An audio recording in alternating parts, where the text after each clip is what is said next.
Cuando abrí esa puerta y vi lo que estaba ocurriendo, sentí que el piso desaparecía bajo mis pies. Me temblaron las rodillas, el corazón se me salió del pecho y por un momento creí que iba a perder el conocimiento ahí mismo. No era una traición cualquiera, no era un golpe físico, era algo que en mis 72 años de vida jamás imaginé presenciar. Y en ese instante de absoluto desconcierto, entendí que solo tenía dos caminos: romper por completo a mi familia, o tomar una decisión que, aunque iba en contra de todo lo que me enseñaron, podría cambiar nuestras vidas para siempre. Lo que hice no es algo de lo que me sienta orgullosa, pero sí fue lo único que pudo salvar a los que más quiero en este mundo. Después de tantos años guardándolo en silencio, por fin tengo el valor de contarlo. Hola, queridos míos. Me llamo Yolanda, aunque quienes me tienen cariño me dicen Yoli. Tengo 72 años, nací en 1953.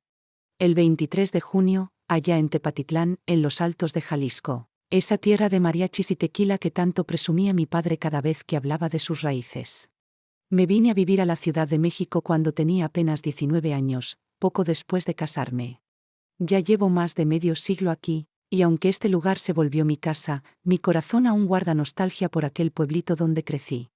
Ahí aprendí a hacer tortillas junto a mi madre, y jugaba en la calle hasta que el sol se escondía sin preocuparme por nada. Hoy quiero contarles una historia que sucedió en 2016, cuando tenía 63 años, y que puso a prueba todo lo que creía saber sobre la familia, el amor y los límites que una madre puede cruzar por sus hijos. Es una historia difícil. Sé que muchos van a juzgarme, pero también creo que habrá quienes entiendan que la vida no es solo blanco o negro. Antes de empezar, les pido que le den like a este vídeo, que se suscriban al canal y que me escriban desde donde me están viendo. Cada comentario, cada mensaje de ustedes, me da fuerza para seguir compartiendo estas memorias que por tanto tiempo guardé en lo más profundo. Activen la campanita para no perderse las próximas historias, porque aún tengo mucho por contar. Para que puedan entender lo que ocurrió ese año, necesito llevarlos atrás en el tiempo. Contarles cómo era yo, qué tipo de vida había llevado, qué caminos me llevaron hasta ese punto donde todo cambió. Porque la vida no empieza en el centro de una historia. Está hecha de capas, de decisiones acumuladas. Y cada paso que damos es el eco de todo lo que vivimos antes. Acompáñenme en este viaje hacia el pasado. Les prometo que al final todo cobrará sentido. Nací en una familia sencilla allá en Tepatitlán.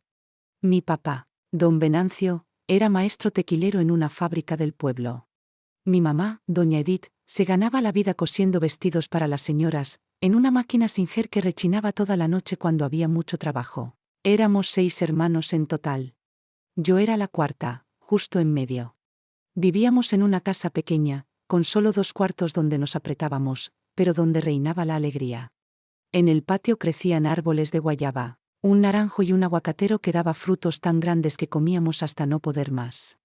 La vida en Tepatitlán durante los años 60 era tranquila, como solo puede ser en los pueblos. Todos se conocían. Las puertas solían quedarse abiertas. Los niños jugaban en la calle mientras las madres conversaban sentadas en las banquetas. Mi infancia fue feliz, a pesar de que el dinero era escaso. No teníamos lujos, pero tampoco nos faltaba lo indispensable. Siempre había algo de comer en la mesa, aunque fuera frijoles, huevos y tortillas. La ropa nos la regalaban o la cosía mi madre. Los juguetes eran sencillos: muñecas de trapo, carritos de hojalata, trompos de madera hechos por mi papá. Desde pequeña ayudaba a mi mamá en la casa. Aprendí a cocinar, a coser, a cuidar de mis hermanos menores. Así criaban a las niñas en ese entonces, para ser buenas esposas, buenas madres, amas de casa dedicadas. Estudié hasta la secundaria, lo que era común para las muchachas en esa época. Después de eso, me quedé en casa esperando que llegara un buen hombre con quien formar familia. No se hablaba de universidad para mujeres. El destino que nos esperaba era el matrimonio y los hijos. Conocí a Fortunato cuando tenía 18 años, en 1971. Fue en un baile del pueblo, de esos que organizaban los sábados por la noche con música norteña y rancheras. Él era amigo de mi hermano mayor, Ireneo, y había venido desde la Ciudad de México a pasar unos días con nosotros. Fortunato era 7 años mayor que yo, ya tenía 25. Era un hombre hecho y derecho, trabajador, maestro de obra en la capital. Recuerdo bien la primera vez que bailé con él. Yo llevaba un vestido rosa claro que me hizo mi mamá, el cabello en una coleta alta, y un nudo en la panza de los nervios. Fortunato me sacó a bailar, y mientras girábamos en la pista al ritmo de los Tigres del Norte, él me hablaba de la vida en la ciudad. De lo grande que era, de las oportunidades, de todo lo que podía ofrecer. Sus ojos brillaban mientras hablaba, y yo quedé prendada. No solo de él, sino de todo lo que representaba. Una vida distinta, con horizontes más amplios. Estuvimos en un noviazgo a distancia durante algunos meses. Él volvió a la ciudad, pero me escribía cada semana. Cartas preciosas, llenas de ternura, donde hablaba de sus sueños, de su deseo de formar una familia. Siempre mencionaba lo mucho que pensaba en mí. Decía que yo era la mujer con la que quería compartir su vida. Yo guardaba esas cartas en una caja de zapatos bajo la cama, y las leía tantas veces que ya me las sabía de memoria. Después de 6 meses, vino a pedir mi mano formalmente. Habló con mi papá, hizo todo como dictaba la tradición. Mi papá le vio buen carácter, trabajador, serio. Mi mamá también lo aprobó. Decía que me cuidaría bien. Y yo estaba enamorada. Ilusionada con formar mi propio hogar, con irme a vivir a esa ciudad que solo conocía a través de sus palabras. Nos casamos en abril de 1972. Yo tenía 19 años y él 26. La boda fue sencilla, en la parroquia del pueblo, con una fiesta pequeña en el salón de la iglesia. Mi vestido fue hecho entre mi madre y mis hermanas, con encaje y pedrería cosidos a mano. No era de revista, pero me hizo sentir como princesa. Fortunato lucía impecable con un traje prestado, el cabello peinado con brillantina y una sonrisa que no se le borraba del rostro. Después de la fiesta, tomamos el camión rumbo a la Ciudad de México. Recuerdo mirar por la ventana durante el viaje, viendo cómo el paisaje cambiaba mientras me alejaba de todo lo que conocía. Lloré en silencio. Fortunato lo notó, me apretó la mano y me dijo que allá seríamos felices. Y yo le creí. Porque era joven. Porque confiaba en él. Porque lo amaba. Llegamos a la Ciudad de México un domingo por la tarde. Me quedé impresionada con lo inmensa que era la ciudad. Todo era ruido, tráfico, edificios que parecían tocar el cielo, gente caminando apurada en todas direcciones. Fortunato había rentado una casita modesta en Iztapalapa, al oriente de la ciudad. 2 cuartos, una sala diminuta, cocina y baño. Pequeña, sí, pero era nuestro primer nido. Nuestro comienzo. Los primeros meses fueron duros para mí. No conocía a nadie, no entendía cómo moverme por la ciudad, me daba miedo salir sola y perderme. Pasaba los días arreglando la casa, cocinando, esperando a que Fortunato volviera del trabajo. Él salía a las 5 de la mañana y regresaba hasta que caía la noche, cansado, con las manos curtidas del trabajo duro, pero siempre con una sonrisa para mí. Me abrazaba y decía que todo ese esfuerzo era para darnos una buena vida, para los hijos que algún día vendrían. Y vinieron. Al año de casados me embaracé.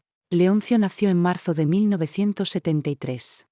Un bebé enorme, más de 4 kilos, que me hizo sudar en el parto, pero que me llenó el alma apenas lo tuve en brazos.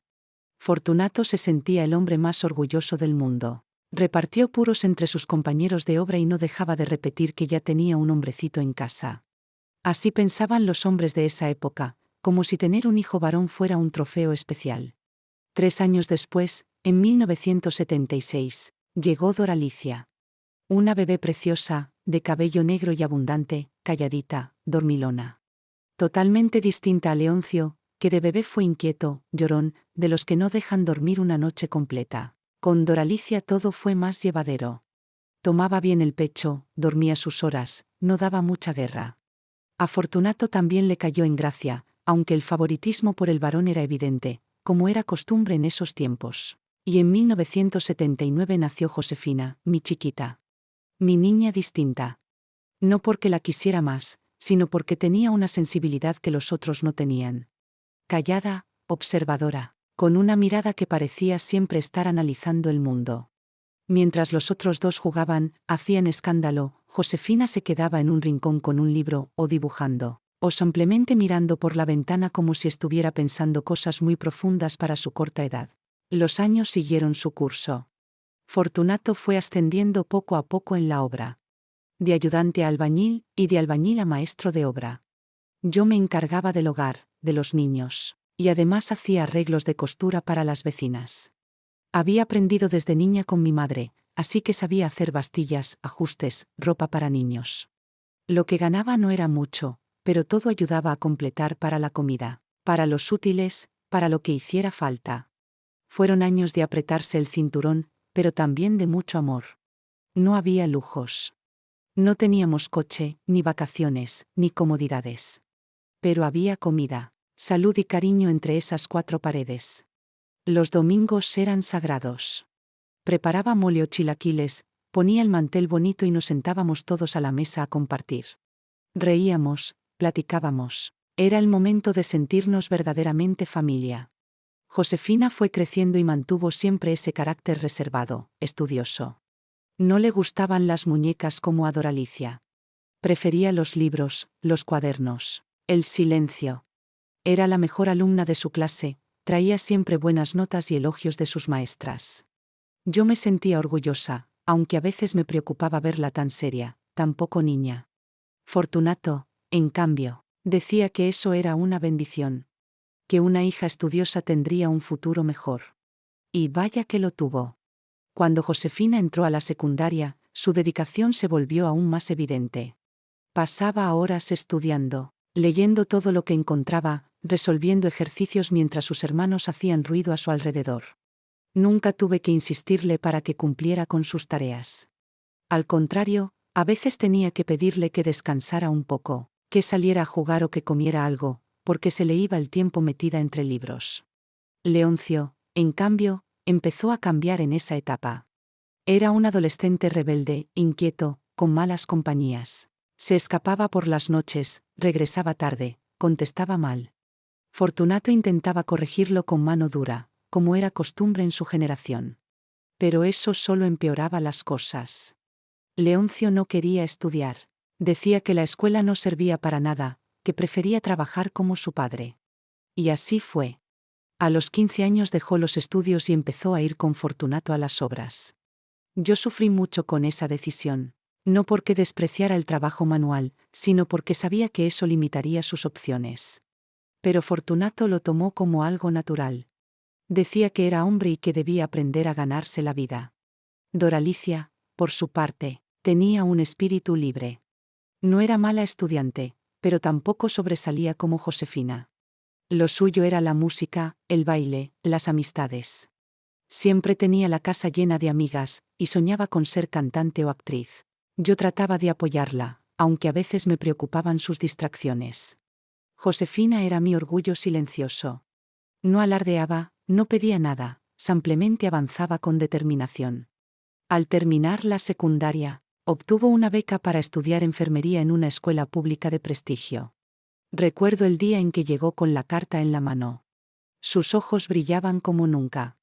Fortunato, que pocas veces mostraba emoción, la abrazó con fuerza. Decía que tener una hija profesionista era un honor. Ella va a sacar adelante a esta familia, repetía. Y tenía razón. Josefina entró a la escuela de enfermería en 1994. Los primeros meses fueron difíciles. La carga de estudio era pesada, y además debía viajar largas distancias en transporte público para llegar a clases. Salía antes del amanecer y regresaba ya de noche, agotada pero feliz. Yo la esperaba con la cena lista y la escuchaba contarme todo lo que había aprendido. Siempre hablaba con pasión. Amaba lo que hacía. Fortunato y yo hicimos todo lo posible para apoyarla. Recortamos gastos. Acepté más encargos de costura. Leoncio aportaba un poco de lo que ganaba en la obra. Era un esfuerzo colectivo. Y ella lo valoraba profundamente. A mitad de la carrera conoció a Víctor Manuel, un muchacho 2 años mayor, estudiante de medicina en el mismo hospital donde Josefina hacía sus prácticas. Ella no me lo contó de inmediato. Yo lo noté en su mirada. En la forma en que se arreglaba un poco más para salir, en cómo sonreía cuando hablaba por teléfono. Un día, al verla tan radiante, le pregunté directamente. Se puso colorada como un tomate. Bajó la mirada y asintió en silencio. Así supe que se había enamorado por primera vez. Víctor Manuel vino a la casa meses después. Era educado, correcto, de buena familia. Sus padres eran originarios de Puebla, médicos también. Fortunato lo observó con desconfianza al principio, como todo padre con su hija menor. Pero al poco tiempo lo aceptó. Víctor mostraba respeto, tenía metas claras y trataba a Josefina con delicadeza. La relación se fue consolidando con el tiempo. Josefina terminó la carrera con honores en 1998. Ese día fue uno de los más felices de mi vida. Verla vestida de blanco, recibiendo su título, con su padre y yo aplaudiendo entre lágrimas. Había logrado lo que ninguna mujer de mi familia había logrado antes. Y poco después, en 1999, nos anunció que se casaría con Víctor Manuel. No fue sorpresa. Se veían enamorados, firmes en sus planes. Decidieron hacer una boda sencilla, íntima, en una capilla cercana al hospital donde ambos trabajaban. Josefina llevaba un vestido sencillo pero elegante, blanco con detalles de encaje, y un ramo de rosas blancas que yo misma armé la madrugada anterior. Fortunato entregó a su hija con los ojos humedecidos. «Cuídala como yo la cuidé», le dijo a Víctor Manuel antes de colocar su mano en la suya. Yo lloré todo el día, de emoción, de nostalgia, de orgullo. Mi niña había crecido. Se iba a construir su propio destino.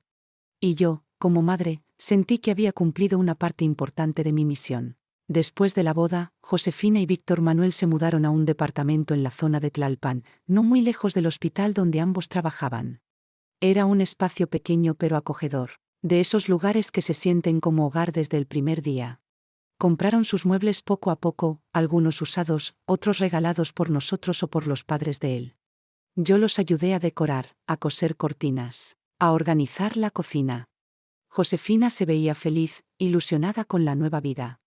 Víctor era atento, compañero, compartía las tareas del hogar y la apoyaba en todo. Los domingos venían a casa a comer. Ella me ayudaba a preparar la comida mientras platicábamos de su trabajo, de los pacientes, de los planes que tenían de especializarse, de viajar, de tal vez tener hijos en unos años. Fortunato y Víctor se llevaban bien. Platicaban de política, del hospital, de la vida. Todo parecía en armonía. Durante los primeros años, fueron una pareja ejemplar. Se apoyaban, se reían juntos, compartían todo. Yo los veía y pensaba que mi hija había tenido suerte. Que había encontrado un compañero de verdad. Pero, como suele pasar, el tiempo comenzó a desgastar lo que parecía perfecto. En el 2002, Víctor Manuel recibió una oferta para hacer una especialidad en Guadalajara. Era una gran oportunidad profesional, pero significaba separarse por un tiempo. Josefina no quiso frenar su carrera, así que decidieron mantener la relación a distancia durante el año que él estaría fuera. Al principio, todo iba bien. Se llamaban todos los días, se visitaban una vez al mes, mantenían la comunicación. Pero yo notaba algo distinto en Josefina. Una tristeza callada, una ansiedad que no podía esconder del todo. Pasaba más tiempo conmigo, incluso algunas noches dormía en casa, diciendo que no quería estar sola en el departamento. Cuando le preguntaba si estaba bien, me decía que sí, que solo lo extrañaba. Pero el brillo en sus ojos no era el mismo. Una tarde, mientras tomábamos café en la cocina, me confesó que sospechaba que Víctor estaba saliendo con alguien allá. Tenía indicios, mensajes vagos, actitudes raras. Pero no tenía pruebas. Yo la escuché en silencio. No supe qué decirle. Solo la abracé y le recordé que, pasara lo que pasara, siempre tendría un lugar en casa. A finales del 2003, Víctor regresó a la ciudad. Josefina le pidió explicaciones, pero él negó todo. Dijo que eran imaginaciones suyas, que estaba cansado, que no quería discutir. Volvieron a vivir juntos, pero algo se había roto. Las sonrisas eran más forzadas, las miradas más esquivas. Y, aunque intentaron retomar lo que tenían, la confianza ya no era la misma. En el 2004, Josefina quedó embarazada. La noticia llegó como un golpe inesperado. No porque no quisieran hijos, sino porque justo en ese momento estaban pasando por una etapa frágil. Víctor no reaccionó como yo esperaba. No mostró la emoción de un futuro padre. Al contrario, se puso tenso, distante. Ella me lo contó llorando, abrazada a mí en la sala de casa. Yo le acariciaba el cabello, recordándole que un hijo siempre es bendición, pase lo que pase. Durante el embarazo, Josefina se refugió mucho en mí. Yo la acompañaba a las consultas, le ayudaba a preparar la ropita del bebé, le cocinaba calditos cuando se sentía mal. Víctor cumplía lo mínimo, pero nunca se le notó entusiasmo. En julio de 2005 nació Mariana, mi primera nieta. Una niña fuerte, hermosa, con los ojos grandes de su madre. Estuve en el hospital ese día, y cuando la tuve en brazos por primera vez, sentí que mi corazón se hacía más grande. Josefina estaba agotada, pero feliz. Yo trataba de mantener la calma, de hacerme fuerte para ella. Víctor estaba ahí, pero ausente. Se tomaba fotos, saludaba a todos, pero sus ojos estaban lejos. Los primeros meses fueron difíciles. Josefina dormía poco, la niña lloraba mucho. Yo iba casi todos los días a ayudarla. Víctor se excusaba con guardias en el hospital, con cansancio, con 1000 pretextos. Y poco a poco, la convivencia se volvió insostenible. Josefina no decía nada, pero yo veía las señales. La tristeza en sus ojos, las ojeras profundas, el tono apagado de su voz. Un día, sin rodeos, me dijo: «Mamá, creo que esto se acabó». No hizo falta que explicara más. La abracé fuerte, y le dije que si decidía separarse, no estaría sola. Josefina decidió separarse de Víctor Manuel cuando Mariana apenas tenía 1 año. No hubo pleitos legales, ni gritos, ni escenas de escándalo. Solo una conversación fría, seca, en la que él aceptó que ya no quería continuar. Prometió seguir cumpliendo como padre, pero dejó claro que no tenía intenciones de salvar el matrimonio. Josefina regresó a vivir con nosotros. Volvió a su cuarto de soltera, esta vez con una cuna al lado y una bebé que apenas dormía. Yo sentí una mezcla de tristeza y alivio. Tristeza por ver a mi hija tan derrotada. Y alivio porque, al menos, ya no tenía que fingir que todo estaba bien. Leoncio, que ya tenía su propia familia y vivía en Cuautitlán, venía a veces los fines de semana. Siempre había sido distante con Josefina, pero al ver su situación, se volvió más protector. «Ese tipo nunca me gustó», decía con rabia. Doralicia, que en ese tiempo trabajaba como recepcionista en una agencia de viajes, se turnaba conmigo para cuidar a Mariana cuando Josefina tenía guardias en el hospital. Éramos un equipo. Una familia unida en la adversidad. Pasaron los años. Josefina se estabilizó. Recuperó su ritmo, encontró fuerza en su maternidad. Mariana creció rodeada de amor. Era una niña alegre, despierta, llena de curiosidad. Yo me convertí en su segunda madre. La llevaba al kinder, la recogía, le preparaba su comida favorita, arroz con plátano y bistec. Era mi compañerita, mi orgullo. Josefina trabajaba mucho, pero siempre encontraba tiempo para su hija. Los domingos, aunque estuviera agotada, la llevaba al parque, al cine, a tomar helado. Y cuando podía, nos dábamos el lujo de comer fuera las 3 juntas. Durante un tiempo, todo volvió a la calma. Pero como la vida no deja de moverse, en 2012 ocurrió algo que volvió a sacudir nuestros cimientos. Víctor Manuel pidió la custodia compartida. Después de 7 años prácticamente ausente, decidió que quería pasar más tiempo con Mariana. Alegaba que ahora tenía estabilidad, que había cambiado, que merecía otra oportunidad como padre. Josefina se opuso de inmediato. No por rencor, sino por proteger a su hija. Pero el juez le dio la razón a Víctor. Se estableció un régimen de visitas. Primero fines de semana alternos, luego algunos días en vacaciones. Mariana, que en ese entonces tenía apenas 7 años, no entendía muy bien lo que pasaba. Al principio iba a casa de su padre con incomodidad, pero luego empezó a hablar de él con cariño. Decía que le compraba cosas, que le prometía viajes, que la llevaba a restaurantes bonitos. Josefina la escuchaba con una sonrisa forzada. Yo notaba como por dentro se le rompía algo cada vez que Mariana decía: «Papá me dijo que». Con el tiempo, Mariana empezó a pedir pasar más tiempo con Víctor. Quería quedarse un fin de semana más, celebrar su cumpleaños allá, incluso pasar la Navidad con él y su nueva esposa. Eso fue un golpe duro. Josefina trató de no demostrarlo, pero una noche, mientras lavábamos los trastes, rompió en llanto. «¿En qué momento perdí a mi hija?», me dijo, con la voz hecha trizas. Yo la abracé en silencio. No tenía respuestas. Solo podía ofrecerle mi hombro, mis manos, mi amor de madre. Yo también sufría. Porque Mariana era mi nieta, pero también era como una hija. Y verla tan confundida, dividida entre dos mundos, me partía el alma. Aún así, nunca le hablamos mal de su padre. Nunca la manipulamos ni intentamos retenerla a la fuerza. La dejamos elegir.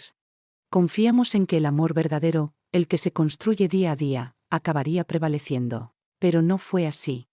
En 2015, cuando Mariana tenía 10 años, tomó una decisión que nadie esperaba. Pidió irse a vivir con Víctor Manuel de forma permanente. Dijo que quería cambiar de escuela, que se llevaba bien con su madrastra, que allá tenía su propio cuarto, una tablet nueva, clases de natación. Josefina se quedó sin palabras. Intentó convencerla, pero Mariana ya había tomado una postura firme. El juez aprobó el cambio. Y mi hija se quedó con los brazos vacíos. El cuarto de Mariana quedó intacto durante meses. Sus juguetes, sus dibujos, su ropa doblada en el cajón. Josefina pasaba las noches sentada en la orilla de la cama, mirando el techo. A veces lloraba en silencio, otras veces no decía nada. Solo se quedaba ahí, en penumbras, como esperando que su niña regresara por esa puerta. Yo la veía apagarse poco a poco. Intenté mantenerla ocupada, le pedí ayuda con la comida, la convencía de salir a caminar. Pero nada la sacaba de esa tristeza densa, viscosa, que se le había instalado en el pecho. Y fue en ese contexto, cuando ya parecía que habíamos perdido todo, que ocurrió lo que jamás imaginamos.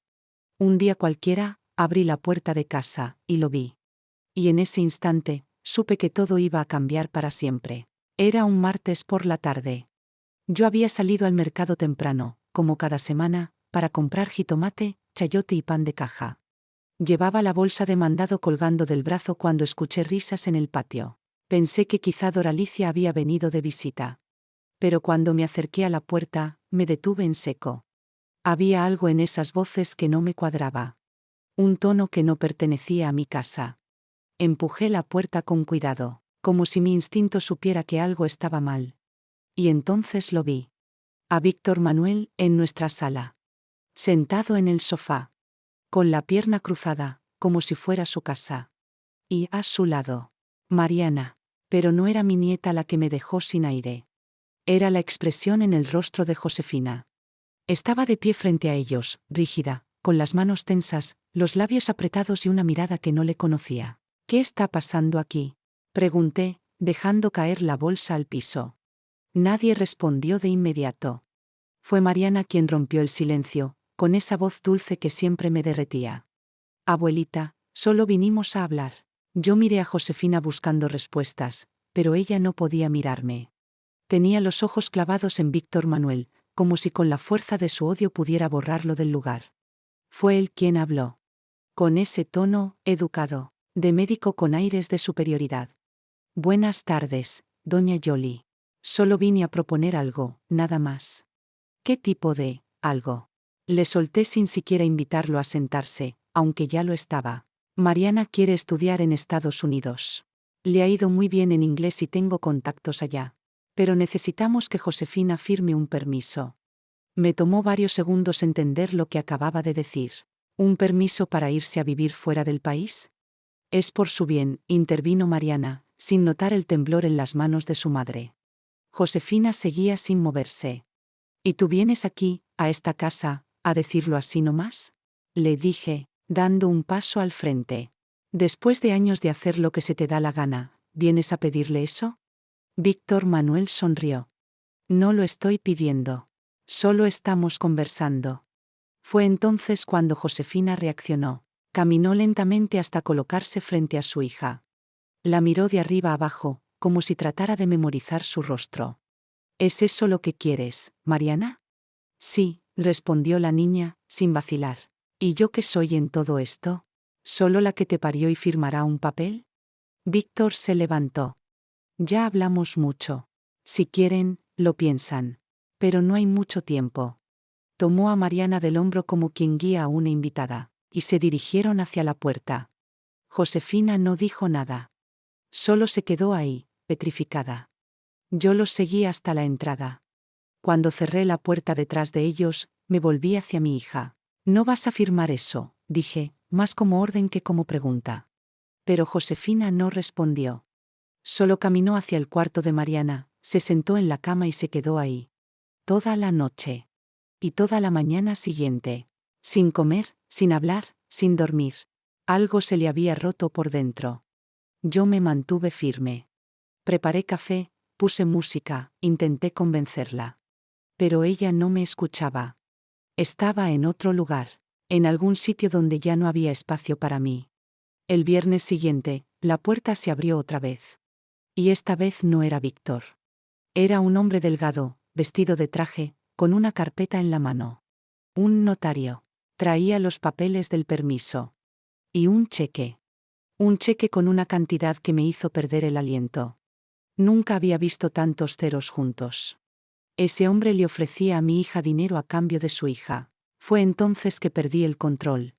Lo empujé, le grité, le dije que si no salía en ese momento iba a llamar a la policía.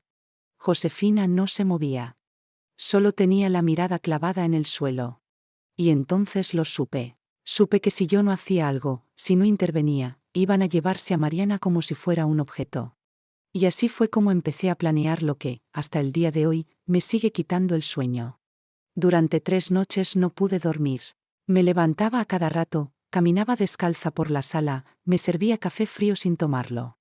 Tenía la cabeza llena de preguntas. ¿Cómo se defiende una madre cuando su hija ha dejado de luchar?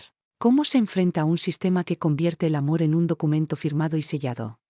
Yo sabía que no podía obligar a Josefina a reaccionar, pero tampoco podía quedarme cruzada de brazos viendo cómo le arrebataban a Mariana.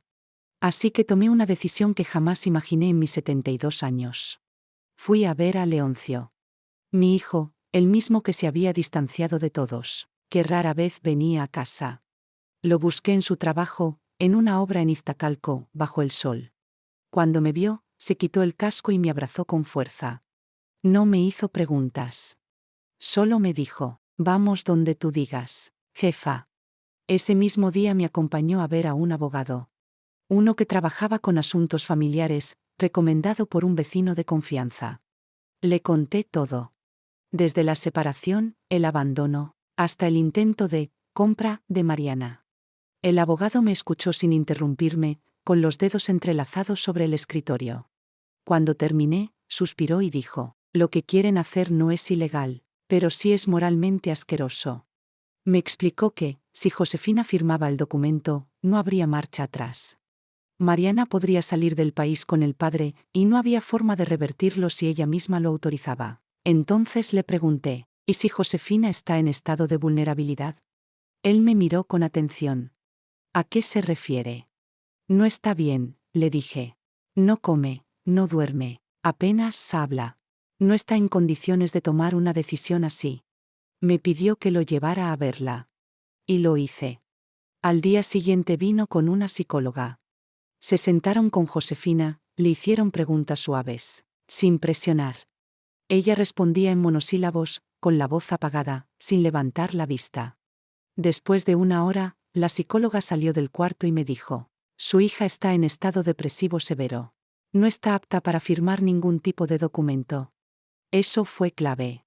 Con ese diagnóstico, el abogado me ayudó a tramitar una medida de protección temporal. No fue fácil. Hubo audiencias, papeleo, y más de una vez pensé que no lo lograríamos. Pero yo no me rendí. Porque esa niña, mi nieta, no era mercancía. Era parte de mi sangre, de mis días, de mis rezos. Mientras tanto, Mariana seguía en casa de su padre, sin saber lo que pasaba. Yo le escribía cartas que nunca supe si recibía. Le mandaba suéteres tejidos, galletas, dibujos. Silencio. Ninguna respuesta. Un día, recibí una llamada. Era Víctor. Me dijo que entendía mi postura, pero que yo no era la madre. Que esa decisión era de Josefina.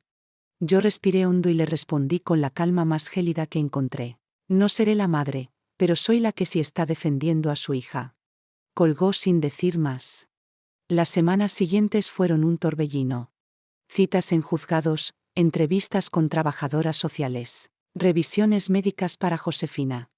Y en medio de todo eso, mi casa se volvió un campo de guerra silenciosa. Josefina no se oponía, pero tampoco ayudaba. Se limitaba a existir. Yo la vestía, le daba de comer, la sacaba al patio para que al menos sintiera el sol. A veces lloraba sin razón. Otras veces se quedaba mirando una pared durante horas. Hasta que un día, mientras le peinaba el cabello, me tomó la mano y me dijo: «Gracias por pelear por las dos». Yo rompí en llanto. Después de meses de cargar con todo sola, por fin sentí que mi hija estaba volviendo. Volviendo del pozo donde había caído. Y con su regreso, también llegó la esperanza. El juez falló a nuestro favor. Se suspendió todo permiso de viaje. Y Mariana fue citada a una audiencia para escuchar su opinión, bajo la supervisión de un psicólogo. Yo no estuve presente. Pero supe lo que dijo por la expresión en el rostro del juez al salir. Dijo que quería regresar a casa. Con su mamá. Con su abuela.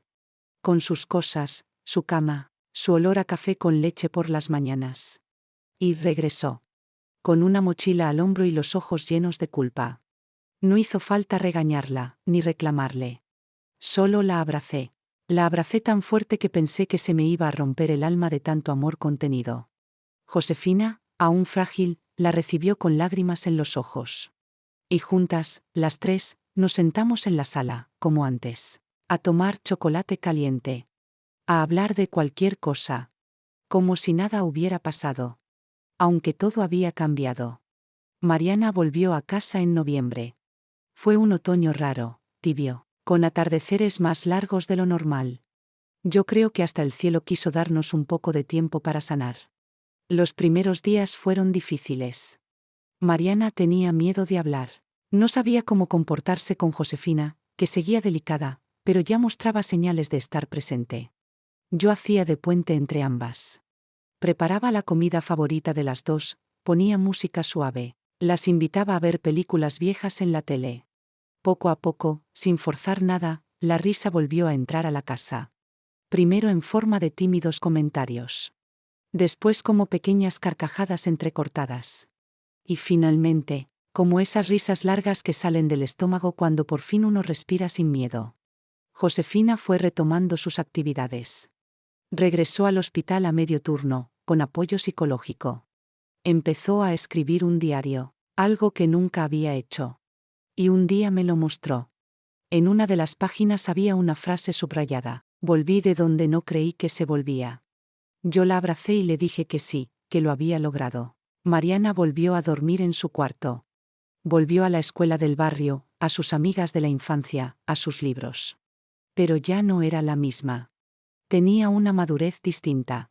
Una sombra en la mirada que no se va tan fácil cuando has vivido cosas que no deberías vivir tan joven. Aún así, volvió. Y eso era lo importante. Víctor Manuel se alejó. Nunca volvió a pisar la casa. Mantuvo el contacto con Mariana, pero de forma más prudente. Yo creo que entendió, por fin, que no todo se consigue con dinero ni con influencias. La justicia, cuando llega, sabe dónde poner sus pies. Hoy, varios años después, Mariana está por cumplir 19. Quiere estudiar psicología. Dice que quiere entender cómo funciona la mente humana. A veces me pregunta cosas que no sé responder. Yo solo le digo que siga buscando. Josefina ya es jefa de enfermeras en el hospital. Es fuerte, serena, y tiene una luz distinta en los ojos. Una que solo tienen las personas que tocaron fondo, y volvieron a nacer. Y yo, bueno. Sigo siendo la misma Yoli de siempre. La que amasa tortillas en las mañanas, la que prende la radio para escuchar boleros, la que riega las plantas del patio. Pero también soy otra. Soy la mujer que defendió a su hija cuando ella ya no podía hacerlo. La que protegió a su nieta de convertirse en moneda de cambio. La que enfrentó al sistema con un delantal puesto y la dignidad intacta. No sé si hice todo bien. Tal vez me equivoqué en muchas cosas. Pero si algo me queda claro, es que el amor de una madre no siempre se grita. A veces se calla, se cocina lento, y cuando hace falta, se vuelve escudo. Gracias por haber escuchado mi historia. Y si tú, que estás del otro lado de la pantalla, estás pasando por algo similar. Solo quiero decirte esto: no estás sola. No te calles. Y si hace falta pelear, pelea con todo el corazón. Porque la vida, y el amor, también se defienden con uñas y con alma.